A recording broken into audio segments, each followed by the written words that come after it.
nitubag si Ginoong Hesus, bisan ako dili ako magakasilot kanimo, lakaw o ayaw na pagpakasala.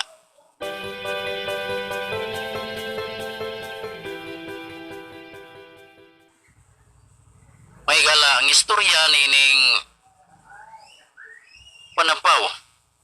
Dili pa lang yudugay nga akong gibasa mga igsoon nga gibitik si Ginoong Hesus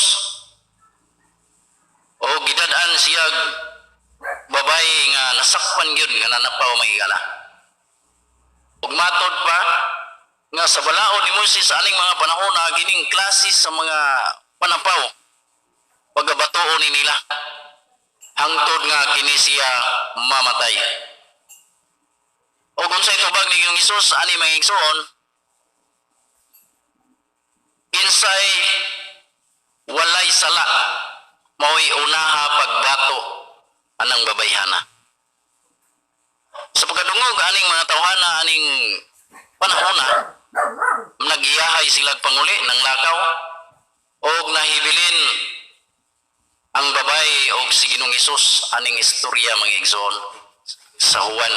Dili pa lang yudugay na ko gihuman sa pagbasa. Og nangutana si Ginoong Hesus sa babae, hain naman sila. Nanglakaw na sila, sir, ningon ang babae. Og nitubag si Ginoong Hesus, bisan ako dili ako magakasilot kanimo, lakaw o ayaw na pagpakasala. Ang punto ani mga igsoon, mga igala, natay magkuha o mapupo sa maong istorya. Nagpasabot di ay karong mga panahon ba gyud nila Ginoong Hesus nga walay usa nga walay sala sa usa ka tawo. Walay tawo nagkinabuhi sa kalibutan nga walay sala mga igala. Ingano man pag-ingon ni Ginoong Hesus nga kinsa kadtong walay sala mo'y unaha sa pagbato aning babayhana nga nakasala. O ang istorya sa Biblia nga akong gibasa sa Juan, nanglakaw ang mga tao nga walay usa nga nibato sa babae. So nagpasabot mga igsoon nga ang mga tao di ay dili perfect. Dunag yung sala nga mabuhat mga igala. Magisgot nga ni tagsala, klase-klase na siya mga igsoon. So wala nagpasabot nga ni pabor si Ginoong Hesus sa babae nga iyang nga gibuhat sa babae. Even Jesus Christ maingon siya nga bisan ako dili ako mosilot kanimo. Pero unsa iyang gi-advise sa babae mga igsoon? Lakaw og ayaw na pagpakasala pagkanindot mga igsoon. Ang babae gitagaan og chance sa iyang kinabuhi. Kung unsay iyang nabuhat, tulira na siya. Muna gayon sa Ginoo, lakaw og ayaw na pagpakasala. Wala dahil nagpasabot may igsoon nga si Ginoong Hesus nilaban sa babae. Kung dili nagtudlo siya, kung unsay angayng buhaton. So klaro kayo mga igsoon nga sa unang panahon di ay, nga once nga magkasala ang usa ka tawo, ila kining ibutang dito o ilang tabangan o bato. Kining tabangan o sa binulanon ba, tabangan o buno. Oh? Hangtod nga kini siya mamatay. Pero sa karong panahon na maigsoon, kining istorya nato labaw pa ni sa bato mga igala. Kay kung bato manggaling mo dapat ni sa atong panit, murag naara ni sa gawas, mo feel ka og sakit. Pero kining istorya mga igsoon, makadungog kag istorya, mudritso na sa imong kasing-kasing. Internal ang igon sa istorya mga igala, pagka magalilisang. Mura nga, bisan naganitay makitaan nga atong ising katao, ato na yung tulisukon sa pag-istorya mga igala, dili pa sa basta. Ha? Ato na yun ang tulisukon. Bisag wala pa ganing kasiguruhan. Ato na yun ang ayo-ayohon na batikos na siya manghigala. Ingana ang prinsipyo sa tao manghigala. Nga ug dunay makitaan nga sayop bisag wala sa sakto nga katibayan o bisag sakto. Pero ato nang ayo-ayohon og bato pinaagi sa istorya manghigala. Kung atong nabasahan pa lang kini, di gyud ka pwede mag-istorya og bisag unsa maigsoon. Tungod kay grabe ang istorya magkapasakit sa imong isig tao. Tinuod ba ni maigsoon kining istorya? Usay lagi ang kamatuoran lisod kayo ni dawaton maigsoon mga higala. Tungod kay ang kamatuoran gisulti na nila ansad nga ang kamatuoran ang pulong sa Ginoo daw sama ni kahait sa duha kay sulab nga espada maigsoon.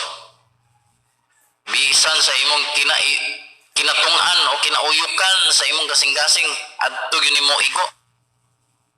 Mupuntarya gyud ni didto siya mga higala. Una gining kagabihon mga higala mubo ra gyud kayo ni atong pambit. Pero unsa ka puriba nga kining istorya sad usa ka sakit kayo nga makadaot sa atong isig katao o sa ato nga pagkatao usab mismo. Akong bagabasahon diri mga higala sa Jeremias. Unsa may giingon ni Jeremias maigsoon? Jeremias kapitulo 9 versikulo 8. Ayon diri sama sa idlot nga mga pana ang ilang dila, mga bakak ang ilang gipanulti, ang tagsatagsa kanila magasultig pulong sa pakigdait sa ilang isig katao. Apan ang tinuod nilang tuyo mao ang pagditik kaniya. Ang dila nato mga higala double purpose ni siya. Nagisgot ni og Pangginoo, nagisgot ni pakigdait, pero doon na po ni makahatag po ni siya og kadaot. Mao ni ang dila mga igsoon. Mao ni ang role sa dila. Unsa ba gyud? Ayon diri sa Santiago. Ang basahon Santiago mga igsoon.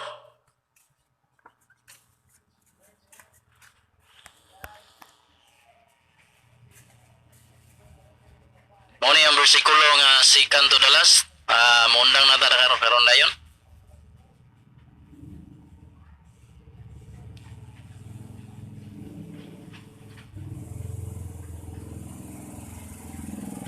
Ayon diri Santiago kapitulo 3. Naguluhan kini ang dila. Og modritso ta sa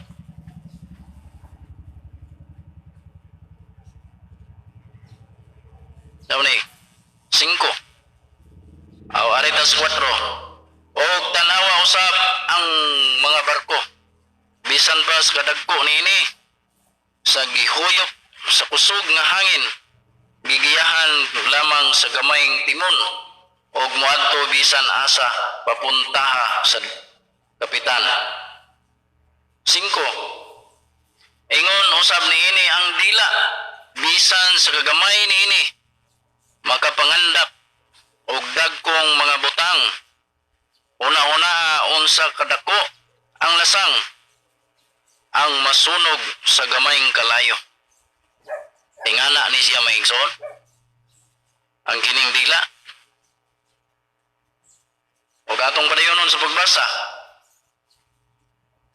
Ang dila sama sa kalayo kini maoy usa kakalibutan sa kangilaran nga bahin sa atong lawas og naghinlo sa tibuok lawas og nagpasilaob sa tibuok natong kinabuhi sa kalayo nga gikan gayod sa impierno city.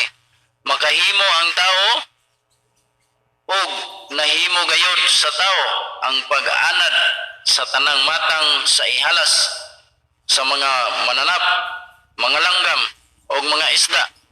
Apan walay makamanso sa dila, dautan kini ug dili mapugnan ug puno sa hilo nga makamatay pagka makalilisang maison.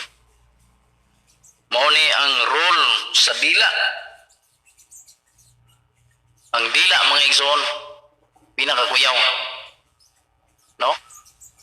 Mao na ingon diri makamatay. Gadalag hilo ang dila mga igsoon. Mao ni nga angay sa nato may baluan kung unsa day epekto kining dila. O katapusang bersikulo mga igsoon,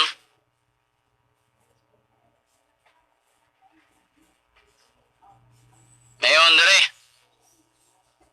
sa 1 Pedro Kapitulo 3 versikulo 10 mo ni ang advice nilang Pablo o Pedro.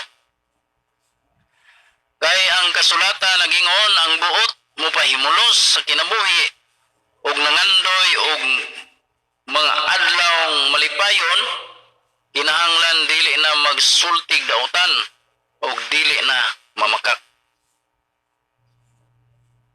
Sa limigson,